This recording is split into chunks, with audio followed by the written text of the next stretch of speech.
শুনি চতুরংশে সেই নারায়ণ ত্রেতায় হলো অবতার।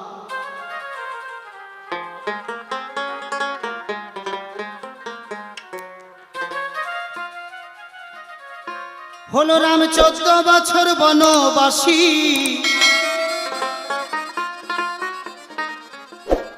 সীতা সতী সঙ্গে ছিল যা।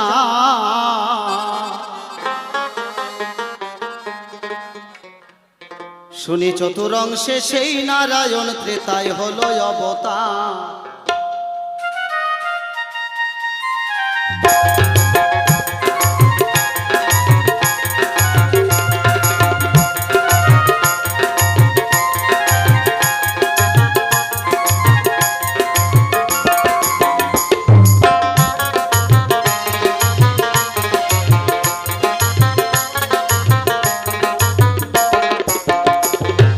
চতুরংশে সেই নারায়ণ ত্রেতায় হলো অবতার।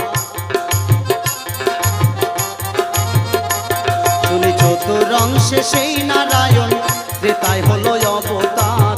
হলো রাম 14 বছর বনবাসী, হলো রাম 14 বছর বনবাসী, সীতা সতী সঙ্গে ছিল যা। চতুরংশে সেই নারায়ণ ত্রেতায় হলো অবতার। শুনি চতুরংশে সেই নারায়ণ ত্রেতায় হলো অবতার।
সীতা কেন চুরি হলো সেই প্রসঙ্গে আমি যাচ্ছি না। ওমা, আমার জিজ্ঞাসাটা এই জায়গায়, পূর্ণব্রহ্ম নারায়ণের কি এমন পাপ ছিল যেই কারণে পূর্ণব্রহ্ম নারায়ণ 4 অংশে বিভক্ত হলো? সীতা সতীর যে পর্ব, চুরির যে পর্ব, এটা সকলে জানে, কিন্তু আমার জিজ্ঞাসা সেই জায়গায় নারায়ণ কি এমন অপরাধ করেছিল যার জন্য তাকে 4 অংশে বিভক্ত হতে হয়েছিল একই পূর্ণব্রহ্ম নারায়ণকে?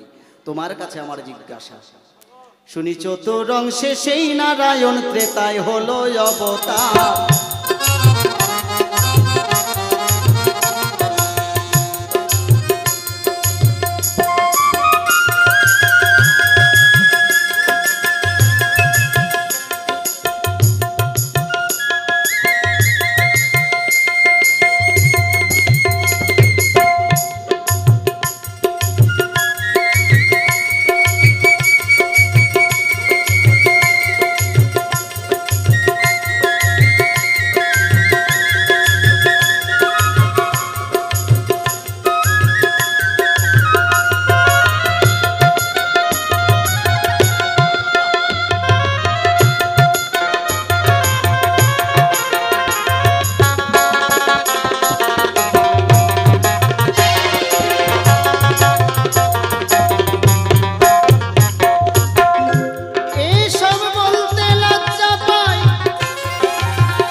লীলায় আসার পরে অনেক লীলা করেছে দান, তাই না মা?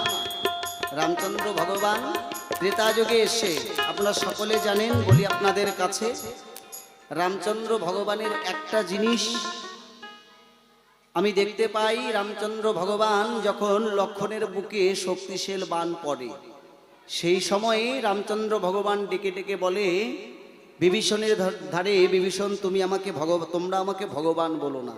আমি যদি ভগবান হতাম তাহলে শক্তিশাল বাণ আমার ভাইয়ের বক্ষে পড়তো না।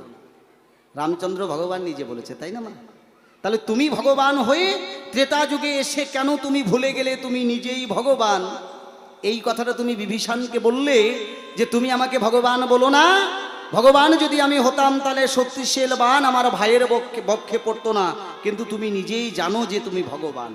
কিন্তু তুমি কেন সেই সময় বলেছো যে তুমি ভগবান নয়? আমাকে তোমরা কেউ ভগবান বলে সম্বোধন করো না। তোমার কাছে আমার জিজ্ঞাসা রয়, তুমি ভালো করে বোঝাবে ধর্মসভায় ত্রেতা লীলায় কেন রামচন্দ্র ভগবান নিজে বললেন যে আমি ভগবান নয়? কারণ আমরা তো সকলে জানি রামচন্দ্র ভগবান একজন ভগবান, তাই না মা? যার নামে শিলা ভাসতে পারে, তাহলে সে তো অবশ্যই ভগবান, তাই তো? কিন্তু রামচন্দ্র ভগবান নিজে বলেছেন আমি ভগবান নয়।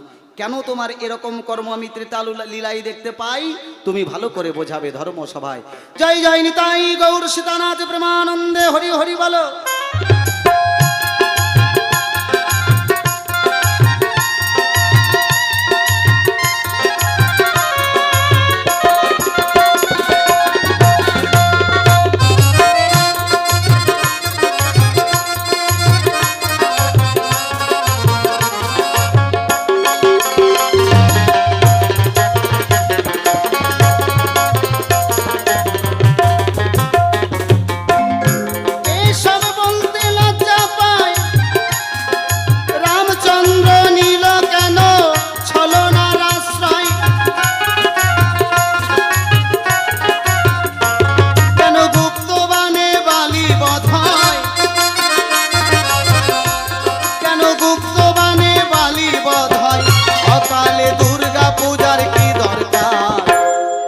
চতুরংশে সেই নারায়ণ ত্রেতায় হলো অবতার। শুনি চতুরংশে সেই নারায়ণ ত্রেতায় হলো অবতার।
প্রথমবারে যেসবে জিজ্ঞাসা করে গেলাম দান,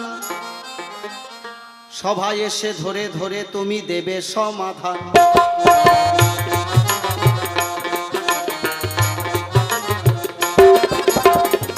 রামচন্দ্র ভগবান একদিন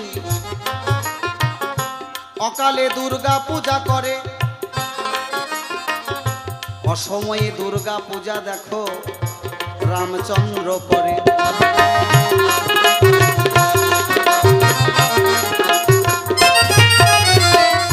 সেই পুজোর পুরোহিত ছিল লঙ্কার রাজা রাবণ। এই কথাটা সভা মধ্যে আমি করলাম উত্থাপন।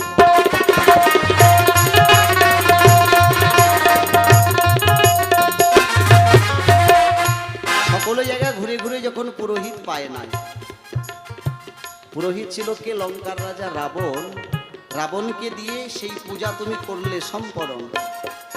অবশেষে রাবণ রাজাকে তুমি বধ করিলে প্রভু, তুমি বোঝাইবে আমায়। তিনি তো ধার্মিক বটে রাবণ রাজা, মিথ্যা কথা নয়।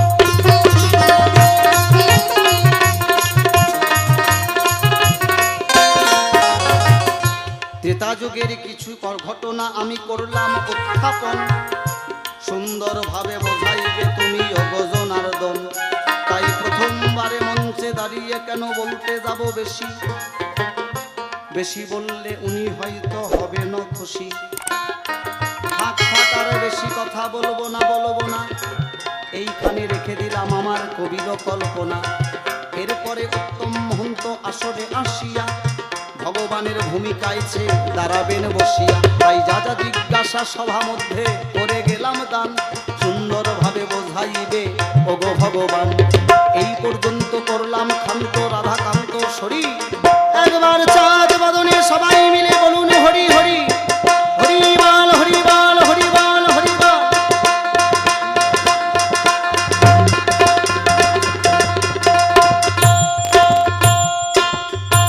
জয়গুরু, আজকে প্রথম দিনের প্রথম আসর, যেই জায়গায় আলোচনা আছে আমার বিপক্ষের ভাবক উত্তম মহন্তর কাছে আমার নিবেদন, সেইভাবেই আজকের পালা প্রসঙ্গ আমরা চালিয়ে যাব যতক্ষণ মঞ্চে আছি। জয়গুরু আসেন, শুনুন তার কণ্ঠে গান। জয়গুরু।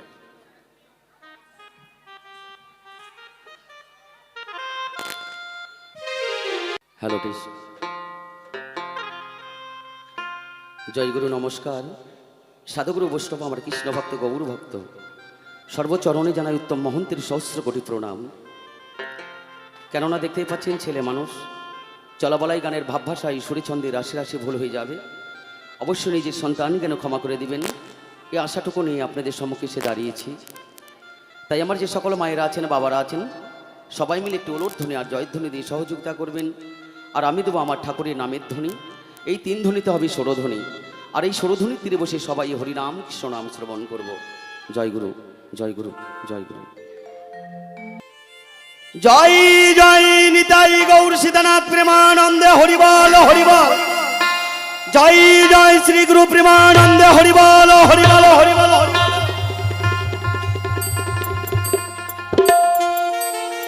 গুরুবে গৌরচন্দ্রিকায় রাধিকায় তদালয়ে,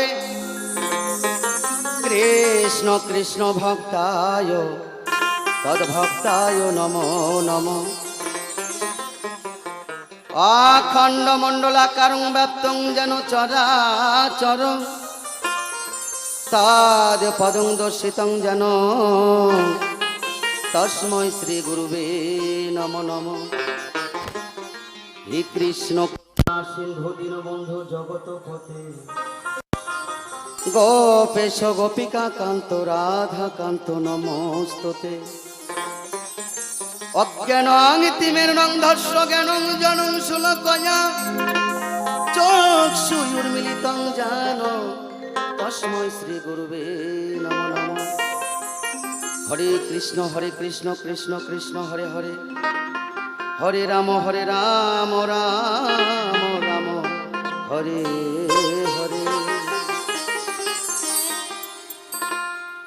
জয় গুরু, জয় গুরু। তাই আজকে আমার যার সঙ্গে গান, দক্ষিণ দিনাজপুর থেকে এসেছেন সুজন মালী মহাশয়। আজকের তার গানে এবং সুরেছন্দে কথায় আমি পাই একদিকে ভক্ত একদিকে ভগবান, কি মা তাই না? ওনার গানের ভাষায় শুনতে পাই সত্য যুগে ছিলেন পূর্ণ ব্রহ্ম নারায়ণ, ত্রেতায় এসে নাকি আমার সেই পূর্ণ ব্রহ্ম নারায়ণ চার ভাগে বিভক্ত হয়েছে। তিনি সে কথাও বলে গেলেন চার ভাগে বিভক্ত হয়েছে রাম লক্ষ্মণ ভরত শত্রুঘ্ন। তার মুখের বাণী শুনতে পাই রাম নিজেই জানে না যে আমি ভগবান। বললেন, হে বিভীষণ, বারবার তুমি আমাকে ভগবান ভগবান বলে সম্বোধন করো না, কেননা আমি যদি ভগবান হতাম তাহলে ওই শক্তিশীল বাণ আমার ভাইয়ের বক্ষে পড়তো না। তাহলে তার কারণটা কি? তিনি ভগবান হয়েও তিনি বুঝতে পারলেন না, জানতে পারলেন না যে আমি ভগবান। তাহলে যেতে হবে আমাদের সেই জায়গায়। আমার যে সকল সাধুগুরু বৈষ্ণবেরা আছেন, আজকে প্রথম দিন এভাবেই মেনে নেবেন। আমাদের সেই ভাবভাষায় ভাবধারায় অনাদিরাদি গোবিন্দ যিনি পূর্ণ ব্রহ্মনারায়ণ কি কারণের জন্য চার ভাগে বিভক্ত হলেন? তিনি কোনো পাপ করেছিল না কোনো পুণ্য করেছিল? তো যেতে হয় আমাদের সেই জায়গায়। গৌর হরিবল হরিবল।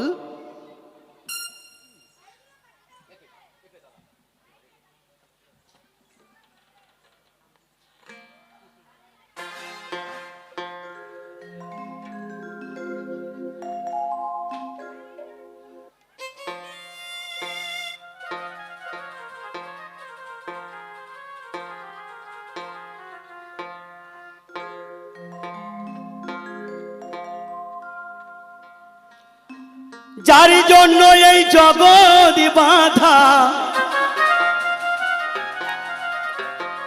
যার জন্য এই জগৎ বাঁধা, সে যে প্রভু নিরঞ্জন নিরঞ্জন নিরঞ্জন। ওরে নারায়ণের তত্ত্ব কথা, ওরে পাগল শোন রে দিয়া মন। কেননা বাবা তার লীলা বোঝা বড় দায়। কেননা ব্রহ্মা বিষ্ণু মহেশ্বর তারাও বুঝতে পারেনি না কার লীলা, যিনি আমাদের নিরাকারে নিরঞ্জন, যিনি এই জগতের মালিক, যিনি এই পৃথিবীটাকে সৃজন করেছে, সৃষ্টি করেছে। তাহলে কি তার লীলা আমরা বুঝতে পারবো বাবা? ব্রহ্মা বিষ্ণু মহেশ্বর তিনিরাও জানতে পারেনি, বুঝতে পারেনি যে আমার গোবিন্দেরই লীলা খেলা। আর আমরা সাধারণ মানুষ কি বুঝবো, কি শুনবো বলুন? তাই আমি বলতে চাই, যার সঙ্গে আমার গান সেই ভক্তেরই ঠাই। যিনি ছিলেন নিরাকারে নিরঞ্জন, তিনি আমার গোবিন্দ, তিনি এই বিশ্ব জগতের সৃষ্টিকর্তা, তিনি আমাদের মালিক, যার ইশারায় একটা বৃক্ষের পাতা ঝরে না। তাই সে জায়গায় দাঁড়িয়ে গানের ভাষায় মহাজন বললেন,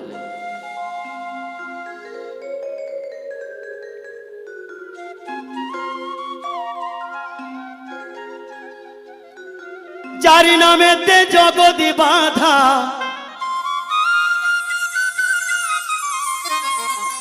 যার নামেতে জগৎ বাঁধা, সে যে প্রভু নিরঞ্জন নিরঞ্জন নিরঞ্জন। নারায়ণের তত্ত্ব কথা, ওরে পাগল তোরে বলিস।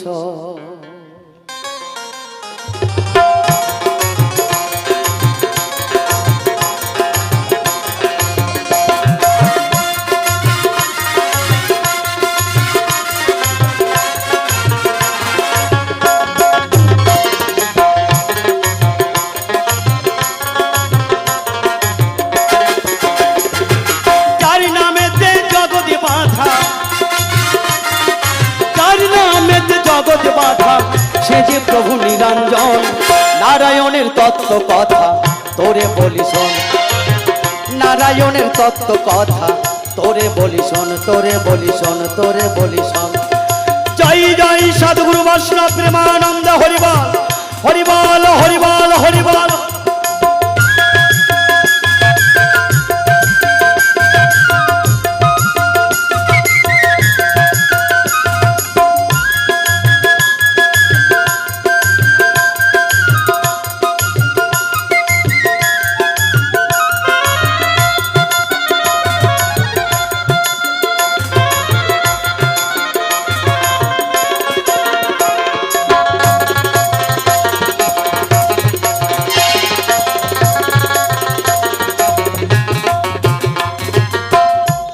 ভক্তের অধীন হয় ভগবান, শোনো শোনো ওরে পাগল বলে তার বিধান। ভক্তের অধীন হয় ভগবান, শোনো শোনো ওরে পাগল দেয় যে তার প্রমাণ। ওর ভক্ত দেখো দীপ হয়ে, ভক্ত দেখো মনে হয়ে দেখালো যে তার প্রমাণ। কেননা বাবা আমাদের পূর্ণ ব্রহ্মনারায়ণ সত্য যুগে এসেছিলেন, ত্রেতা যুগে রাম লক্ষ্মণ ভরত শত্রুগণ রামরূপে আমার গোবিন্দ আসলেন। দাপর লীলায় অনাদিরাদি গোবিন্দ শ্রীকৃষ্ণ ভগবান কলির যুগে আসলেন আমার অনাদিরাদি গোবিন্দ গৌরাঙ্গ মহাপ্রভু। তাহলে বারবার আমার গোবিন্দ আমার ভগবান ভক্তির কারণে ভক্তির জন্য বারবার এই ধরাধানে অবতীর্ণ হয়েছে, অবতার হয়েছে। কার জন্য? না ভক্তের জন্য। কি মা, তাই না? ভক্ত আমার যেখানে যেভাবেই ডেকেছে সেভাবেই আমার গোবিন্দ ভক্তকে উদ্ধার করেছে, রক্ষা করেছে, দর্শন দিয়েছে। তাই সাধুগুরু বৈষ্ণবের মুখের বাণী শুনতে পাই, অনাদিরাদি গোবিন্দ আমার বললেন ভক্ত আমার মাতা পিতা, ভক্ত আমার গুরু, ভক্তই আমার নাম রেখেছে বাঞ্ছা কল্পতরু। ভক্ত দিলে খাই, আর না দিলে সেদিন আমি উপবাসে যাই। ভক্তের হাতে প্রেমের ডুরি যেদিকে ঘুরাই আমি সেই দিকেই ঘুরি। জয় জয় সাধুগুরু বৈষ্ণব প্রেমানন্দ, হরিবল হরিবল।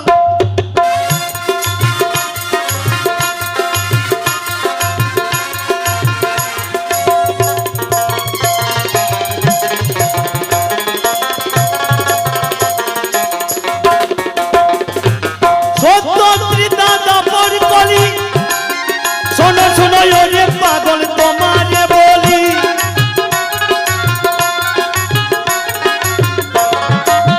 সত্য ত্রিতা দাপর কলি। শোনো শোনো ওরে পাগল তোমারে বলি, ভক্তের অধীন হয় ভগবান, ভক্তের অধীন হয় ভগবান। দেখো ভক্ত তার প্রমাণ কেমন। সত্য ত্রেতা দাপর কলি চার যুগে আমার গোবিন্দ আসলেন একমাত্র ভক্তের কারণে, ভক্তের জন্য। তাই একে পূর্ণ ব্রহ্ম নারায়ণ চার ভাগে বিভক্ত হলেন ত্রেতা যুগে। কেমন করে কেমন কেমন হলো আমার গোবিন্দ, কেমন বিচার আমার গোবিন্দের। শোনো শোনো ওরে ভক্ত আমি বলি তোমার ঠাই, ওই শাস্ত্রেতে লেখাই আছে দেখো মিথ্যা কথা নয়।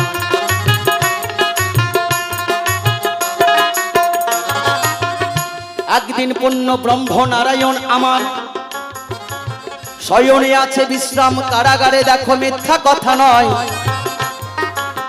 শোনো শোনো প্রাণের ভক্ত আমি তোমারে জানাই, আমার গোবিন্দ শয়নে আছে।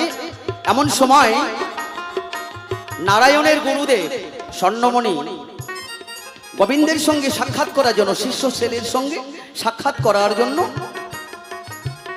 এসে যখন দাঁড়ায়, এমন সময় আমার গোবিন্দের পাহারায় আছে দুই সন্তান, দেখো মিথ্যা কথা নয়। জয় আরে বিজয় নাম বলে তারে, দেখো শাস্ত্রে তাহা কয়। জয় আর বিজয় আমার নারায়ণের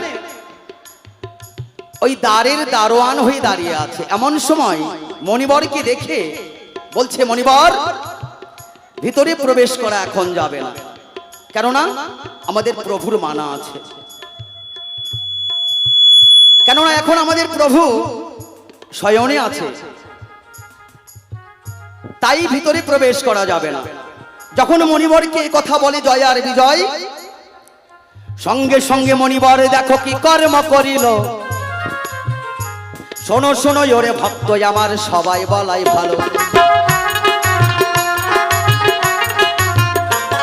হে জয় বিজয়, আমি আমার শিষ্য সন্তানের সঙ্গে সাক্ষাতের লাগি আমি যাব, আমি আমার কৃষ্ণ কথা আলোপন করার জন্য।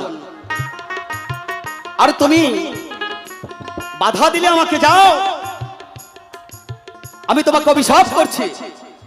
পরলীলায় গিয়ে রাক্ষস রূপে তোমরা জন্মগ্রহণ করবে, ওই রাক্ষসের ঘরে জন্ম নিবে, দেখো মিথ্যা কথা নয়।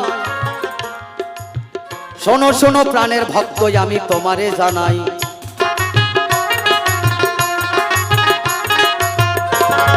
মণিবর কি করলেন? অভিশপ্তকু দিয়ে মণিবর ঘরে ফিরলেন।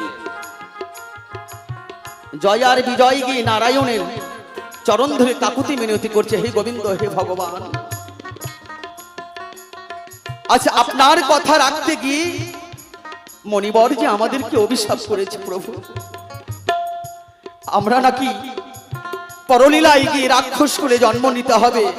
তে হে গোবিন্দ, আমরা দু ভাই যে তোমার চরণ ছাড়া হব প্রভু। হে গোবিন্দ, তুমি ছাড়া যে আমাদের আর কেহ নেই। তাই হে ঠাকুর, তুমি কৃপা করে তুমি তোমার ওই চরণ ছাড়া আমাদেরকে করবে না। নারায়ণ অন্তর্যামী ভগবান অন্তরে বুঝতে পেরেছে। গোবিন্দ আমার ধ্যান যোগে জানতে পারলেন আমার লীলা শেষ, পরলীলা আসবে। আর এই পরলীলায় গিয়ে আবার আমাকে ভক্তের সমক্ষে হতে হবে, ভক্তকে রক্ষা করতে হবে। তাই কি করলেন? জয়ার বিজয়কে নারায়ণ আশীর্বাদ করলেন, যাও ভক্ত, এই সত্যের পরে ত্রেতা যুগ আসবে। আর এই ত্রেতা লীলায় গিয়ে রাবণ এবং কুম্ভকর্ণ রূপে তোমরা ভক্ত রূপে তোমরা জন্মগ্রহণ করবে রাক্ষস কুলে। তাই শত্রু রূপে তোমার সঙ্গে আমার দর্শন হবে, সর্বদাই তোমাদের মুখে হরিনাম কৃষ্ণ নাম অটল থাকবে। এই আশীর্বাদটুকু দিয়ে পরলীলায় এলেন, দেখো মিথ্যা কথা নয়। শোনো শোনো প্রাণের ভক্ত, আমি তোমারে জানাই।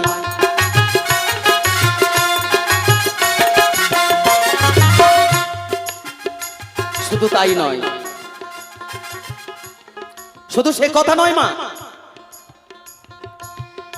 আপনারা সবাই জানেন ত্রিতানীলা যখন আসলেন,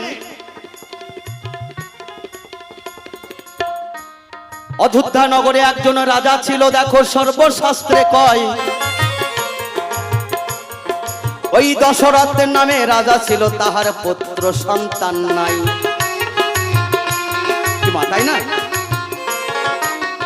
রাজা মনের দুঃখে অনেক অনেক বিয়ে করেছে, 108টা বিয়ে করেছে, কিন্তু দশরথের কোনো সন্তান হয় নাই। একদিনে মনের দুঃখে দশরথ রাজা কি করলেন না, হরিণ শিকারে যায়। হরিণ শিকারে গিয়ে রাজা দেখো কি কর্ম করিল। শোনো শোনো যোগ ভক্ত আমার, সবাই বলাই ভালো। হরিণ শিকারে গিয়ে হরিণ কিন্তু পায় নাই। মনের দুঃখে দশরথ রাজা একটা বৃক্ষের নিচে এসে দাঁড়ায়। বৃক্ষের নিচে দাঁড়িয়ে মনে মনে চিন্তা করছে, হরিণ হয়তো আমাকে দেখে এই বনের সবগুলো হরিণ পালিয়ে গেছে। এই মনে মনে চিন্তা ভাবনা করে। এমন সময় অন্ধমণির পুত্র ছিল সিন্ধুমণি, দেখো শাস্ত্রেই তাহারই কলসি কাকে লইয়া সিন্ধুমণি দেখো জল ভরিতে যায়। তাই না? তার পিতা মাতার জল পিপাসা পেয়েছে, জলের জন্য জল নিয়ে আসার জন্য একটা কলসি নিয়ে যখন যমুনার ঘাটে যায়, জলের ঘাটে যায়, ওই জলের ঘাটে যখন কলসিটা জলের মধ্যে ডুবায়, জলের একটা বাবা ওই কলসি ডুবলে একটা আওয়াজ ভেসে আসে, তাই না? ডুব ডুব ডুব ডুব করে। ওই আওয়াজে ভাষার শব্দ শুনে দশরথ রাজা দেখো কি কর্ম করিল। শব্দ ভেদিবান নিক্ষেপী দেখো করিল, সন্তানের উপর হলো। ওই শব্দটা পেয়ে দশরথ রাজা কি করলেন না, একটা শব্দ ভেদিবান নিক্ষেপ করলেন। কিন্তু ওটা তো হরিণ নয়, হরিণ মনস্থ করেই ওই বানটা ছেড়েছে। যখন বান গিয়ে ওই মণিপুত্রের গায়ে বক্ষে যখন ভেদ হয়, প্রাণ যাই বলে দেখো আর্তনাদ হয়। শোনো শোনো ওরে ভক্ত আমি তোমারে জানাই। যখন ওই শিশু সন্তান মণিপুত্র প্রাণ যাই বলে আর্তনাদ করে, দশরথ রাজা ঘাটে গিয়ে দেখতে পায় ছোট্ট একটি সন্তান তার পিতাকে বারবার তাকে ডাকছে আর গোবিন্দকে স্মরণ করছে। আমি হয়তো এই জগৎ ছেড়ে চলে যাচ্ছি, কেউ যদি থাকো তাহলে আগে বিন্দু জল হলেও আমার পিতামাতার মুখে তোমরা সবাই দিও। এইভাবে কাঁদছে আর গোবিন্দকে ডাকছে। ওই সন্তানের পরিচয় পেয়ে রাজা দশরথ দেখো কি কর্ম করিল। ওই অন্ধমণির কাছে এনে দেখো পুত্র সন্তান সামনে যে রাখিল। যখন ওই সন্তানকে নিয়ে এসে মণিবরের কাছে সমকে নিয়ে এসে দেয়, মণিবর বারবার সিন্ধুকে ডেকে ডেকে কয়, ওরে সিন্ধু জল এনেছিস বাবা? তিষ্টাই যে আমার বুক ফেটে যায়, জল আহার করা। যখন এই কথা বলে তখন রাজন তখন বলছে, মণিবর আপনার পুত্র আহারে বেঁচে নেই, কেননা আমার বাণের আঘাতে মৃত্যু শয্যায় আজ আপনার সন্তান, তাই আপনি যে অভিশাপটুকু আমাকে দিবেন আমি মাতা পিতাতে গ্রহণ করব, তাতে আমার কোনো দুঃখ নেই। অন্ধমণি দেখতে পায় যে আমাদের একমাত্র সন্তান এই জগৎ ছেড়ে নিয়েছে বিদায়। চোখের জলে পিতামাতার বুক ভাসিয়ে যায়। কাঁদতে কাঁদতে তখন কি করলেন মণিবর রাজনকে অভিশাপ করলেন, হে রাজা দশরথ, আজ হয়তো পুত্র শোকে, হয়তো পুত্রের জন্য, আজ হয়তো এই বনের মাঝে জল পিপাসার জন্য হয়তো আমরা দুজন মারা যাব, কিন্তু একদিন এই পুত্র সুখে তুমিও একদিন মারা যাবে। সেই দিন তোমার মুখে কেউ জল দিবার মতো কেউ থাকবে না। সেই দিন পুত্র হারার ব্যথা, পুত্র হারার যন্ত্রণা কেমন, সেই দিন তুমি বুঝতে পারবে। যখন এই অভিশাপটুকু দিলেন, দশরথ রাজা কি করলেন? অট্টহাসিতে হেসে বলেন, ও মণিবর আপনার এই বাক্য আপনি ফিরিয়ে নিন, কেন আমার ঘরে কোনো সন্তান নেই। মণিবর বুঝতে পারলেন, বললেন, শোনো রাজা, মণিবাক্য কখনো বিফল হতে পারে না। স্বয়ং ভগবান হলেও তোমার ঘরে জন্ম নিতে হবে, আর সেই দিন এই পুত্র হারার যে যন্ত্রণা তুমি সেই দিন বুঝতে পারবে। জয় জয় রাধা গোবিন্দ প্রেমানন্দে হরিবল হরিবল হরিবল হরিবল।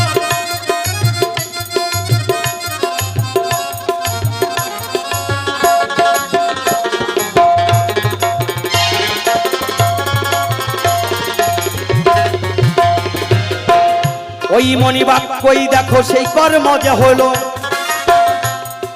ওই পূর্ণ ব্রহ্ম নারায়ণ চার ভাগে দেখো বিভক্ত যে হলো। তাই ত্রিতানীলায় এসে এক পূর্ণ ব্রহ্ম নারায়ণ চার ভাগে বিভক্ত হলো। কেমন করে? দশরথ রাজা বললেন, হে মণিবর, আপনার বাক্য যদি ঠিক হয় তাহলে আমি সন্তান হারা হতে পারি, তবু আমার শান্তি, কিন্তু আমি একজন পিতা হতে চাই। তাহলে কি হবে, কেমন করে আমি পিতা হব, আমি বাবা হব? মণিবর বললেন, যাও রাজন, বাড়িতে যাও, বাড়ি গিয়ে তুমি একটা পুত্র জ্যেষ্ঠ যজ্ঞ করবে, আর ওই যজ্ঞ হইতে একটা চরু উঠবে, সেই চরু তুমি তোমার বড় রানীর হাতে দিবে, আর এই বড় রানীর হাতে যখন দিবে তোমার বড় রানী মা সম্ভবা হবে, স্বয়ং ভগবান হলেও তোমার ঘরে জন্ম নেবে।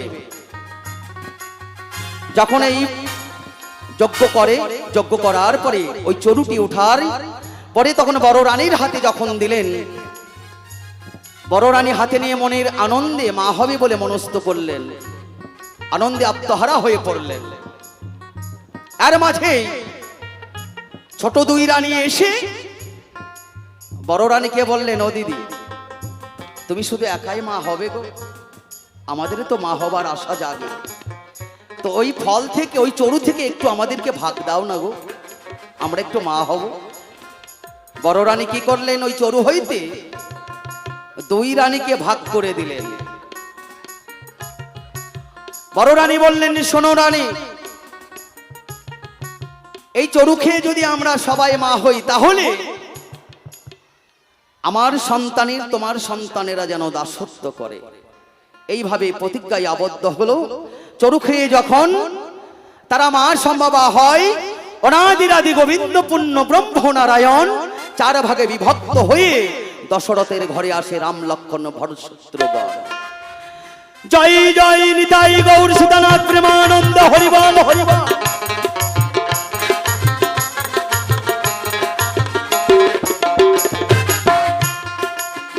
ভক্তই আমার মাতা পিতা, ভক্তই আমার গুরু, ভক্তই আমার নাম রেখেছে দেখো বাঞ্ছা কল্পতরু।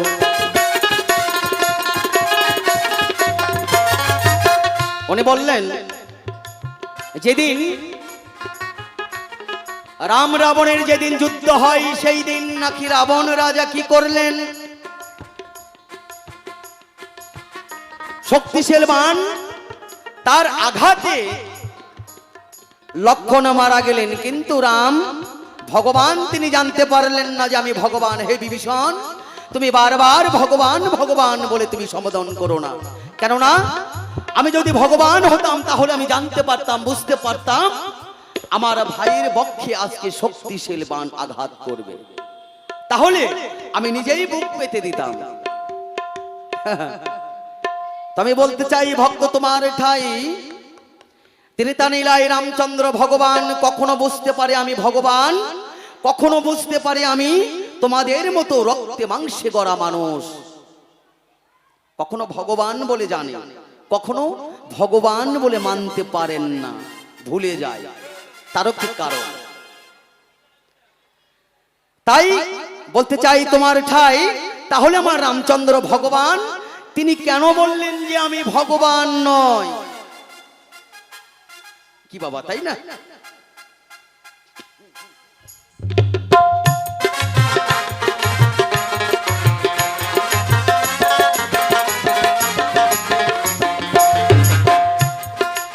ওই সন্দীপ মণির নামে একজন মণি ছিল, দেখো মিথ্যা কথা নয়। তার স্ত্রী ছিলেন উষা, দেখো শাস্ত্রে তাহা কয়।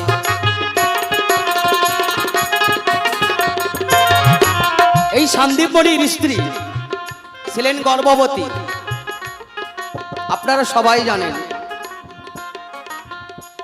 ইনি মা হবে মনের আনন্দে, মণিবর আর মনির স্ত্রী উল্লাসিতে তাদের আনন্দিত মন। একদিন আমার পুণ্য ব্রহ্ম নারায়ণ ওই দেখো কি কর্ম করিল, নরসিংহ রূপ ধরেছিল, দেখো ভক্তের কাছে রইল। কি বাবা, তাই না? একদিন নরসিংহ রূপ ধারণ করেছিল, কেন না ভক্তের জন্য, ভক্তকে রক্ষা করার জন্য, ভক্তকে উদ্ধার করার জন্য। কাকে না ভক্ত প্রহ্লাদকে। ওই মনের স্ত্রী ছিলেন গর্ভবতী। সেই দিন মনের আনন্দে তারা আত্মহারা হয়ে পড়েছে, আনন্দে মণিবর মনের স্ত্রী। তাই যেদিন ভক্ত প্রহ্লাদ যেদিন পিতার কাছে প্রতিজ্ঞায় আবদ্ধ হয়, হে ভক্ত প্রহ্লাদ, এই স্তম্ভের মাঝে তোমার ভগবান আছে কি না? ভক্ত প্রহ্লাদ বললেন, হ্যাঁ পিতা, জগতের নাথ, যিনি জগতের ময়, যিনি অনাথের নাথ, আমার গোবিন্দ সর্ব জায়গায় বিরাজিত। এ কথা শুনে রাজা তখন বললেন, তাহলে ভক্ত প্রহ্লাদ আমি এখন এখানে দেখতে চাই, পরীক্ষা করতে চাই যে এই স্তম্ভের মাঝে তোমার ভগবান আছে কি না। স্তম্ভটা যখন ভেঙে যায়, আমার অনাদির আদি গোবিন্দ পূর্ণ ব্রহ্ম নারায়ণ নরসিংহ রূপ ধারণ করেছিল, দেখো মিথ্যা কথা নয়। আর সেই দিন কি হলো, যখন ওই নরসিংহ রূপ ধারণ করেছিল, মা স্বর্গ মত্ত পাতাল দেখো ভূমিকম্প হলো।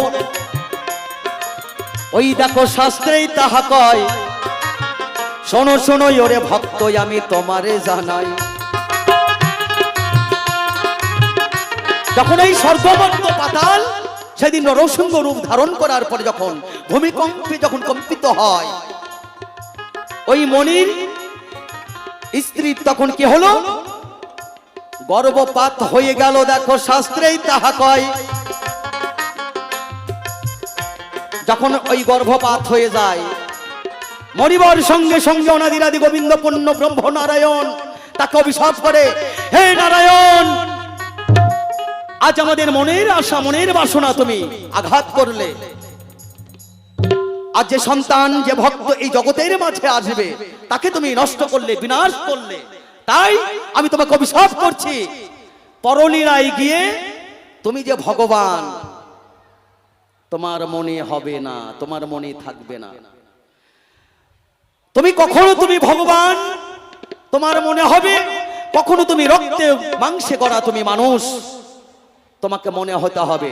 তাই পরলীলায় যখন অনাদিরাদি গোবিন্দ আমার রামচন্দ্র ভগবান তিনি লীলায় আসলেন, আমার গোবিন্দ যখন শয়নে থাকত ফুলের বিছানায়, তখন আমার গোবিন্দ সবকিছু মনে পড়ে যেত যে আমি ভগবান, আমি এই বিশ্ব জগতের মালিক, আমার হইতে এই জগতের সৃষ্টি। যখন ওই ফুল বিছানায় থেকে চরণ যখন মাটিতে যখন দেয়, তখন আমার গোবিন্দের মনে হয় যে আমি জগতের মাঝে একজন রক্তে মাংসে গড়া মানুষ। জয় জয় নিতাই গৌর হরিবল হরিবল।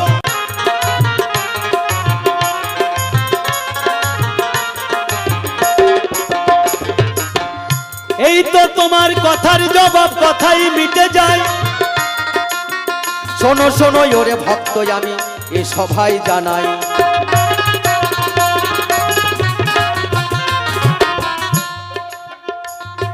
কেননা আমার গোবিন্দ সবকিছু জানতে পারতেন, আমার গোবিন্দ অন্তর্যামী ভগবান সবকিছু বুঝতে পারতেন।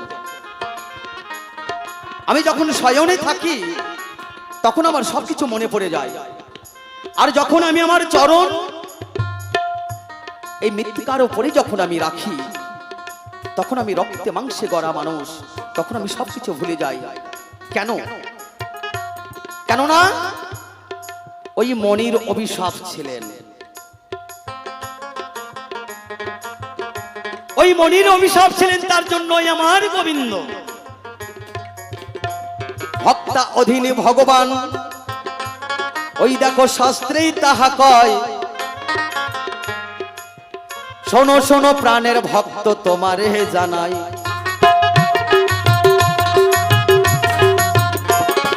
যার জন্য এই জগতে বাধা, যার জন্য এই জগতে বাধা, তিনি প্রভু নিরঞ্জন। নারায়ণের তত্ত্ব কথা তোরে বলি শোন, নারায়ণের তত্ত্ব কথা তোরে বলি শোন, তোরে বলি শোন। ওরে যারি জন্য, যারি জন্য জয় জয় নিতাই গৌর হরিবল হরিবল হরিবল।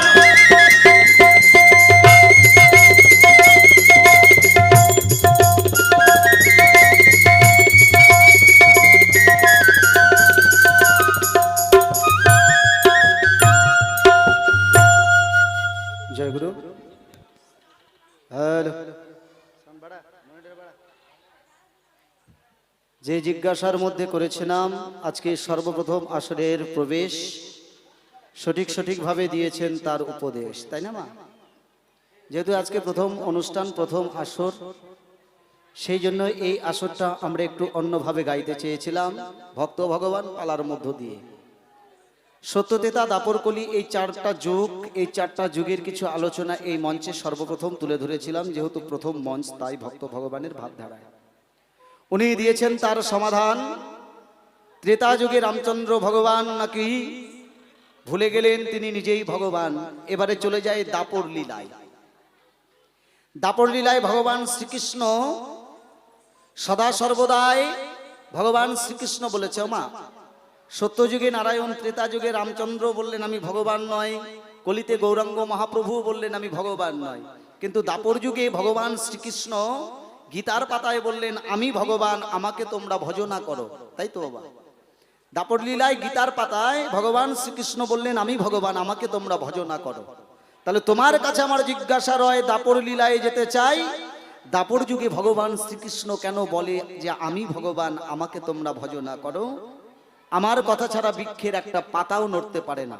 এই জন্য দাপর লীলায় ভগবান শ্রীকৃষ্ণ গীতা শ্রীমদ্ ভাগবত গীতায় বলেছেন যে আমি ভগবান, তোমরা আমাকে ভজনা করো। তার কারণটা কি তুমি ভালো করে বোঝাবে ধর্মসভায়। দাপর যুগে এবার যেতে চাই, দাপর লীলায় ভগবান শ্রীকৃষ্ণ যিনি গোটা বিশ্ব ব্রহ্মাণ্ডের মালিক, তিনি কোথায় জন্মগ্রহণ করেছেন? ওমা, কংসের কারাগারে।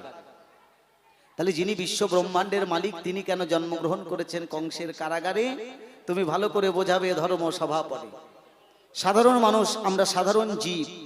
ভগবান গীতার পাতায় বলেছেন যে বলে আমি কৃষ্ণ কথা জানি, ভগবান গীতায় বললেন তাকে আমি পশুর মধ্যে গুনি।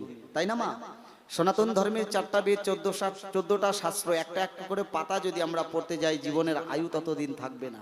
তাই ভগবান বললেন যে বলে আমি কৃষ্ণ কথা জানি, গীতার পাতায় ভগবান শ্রীকৃষ্ণ বললেন তাকে আমি পশুর মধ্যে গুনি। কৃষ্ণ কথা জানাও তো সহজ কথা নয়। কিছু আলোচনার মধ্যে এইবার ওনার কাছে আমার জিজ্ঞাসা, তার আগে একখানা গান, গানের ভাষায় মহাজন কি বললেন?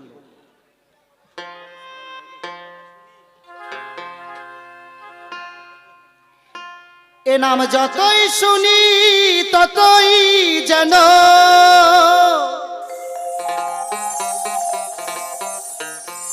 সোনারি ইচ্ছা জাগে।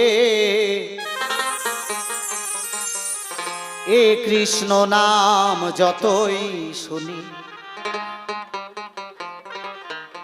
ততই মধুর লাগে। এই হরি নাম যতই শুনি, তাইতে 16 নাম 32 অক্ষর মা, যতই শুনি ততই যেন মধুর লাগে। সেই জায়গায় দাঁড়িয়ে মহাজনের ভাষায় একখানা গান কি বলছে, গানের ভাষায়, এ কৃষ্ণ নাম যতই শুনি ততই মধুর লাগে। এই হরি নাম যতই শুনি, এ নাম যতই শুনি ততই যেন, যতই শুনি ততই যেন সোনার ইচ্ছা জাগে। এ কৃষ্ণ নাম যতই শুনি ততই মধুর লাগে। এই হরি নাম, এই কৃষ্ণ নাম যতই শুনি। শ্রী গুরু বৈষ্ণব সাই প্রেমানন্দে বাদন ভরে হরি হরি বলো।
কৃষ্ণ নাম যতই শুনি ততই মধুর লাগে।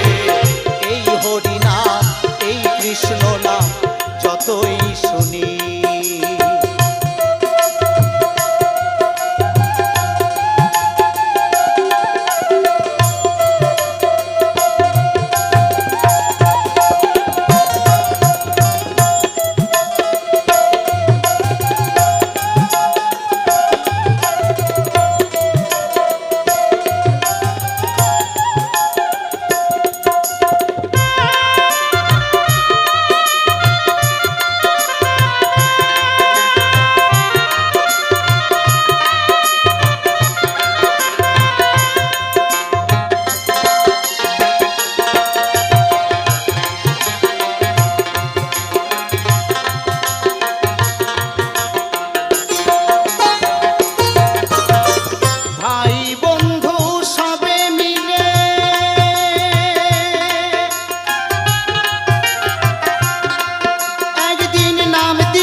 শেষের দিনে হরি নাম বিনে কোনো গতি নাই, তাই তো একমাত্র এই নাম মুক্তির পথ সভাতে জানাই।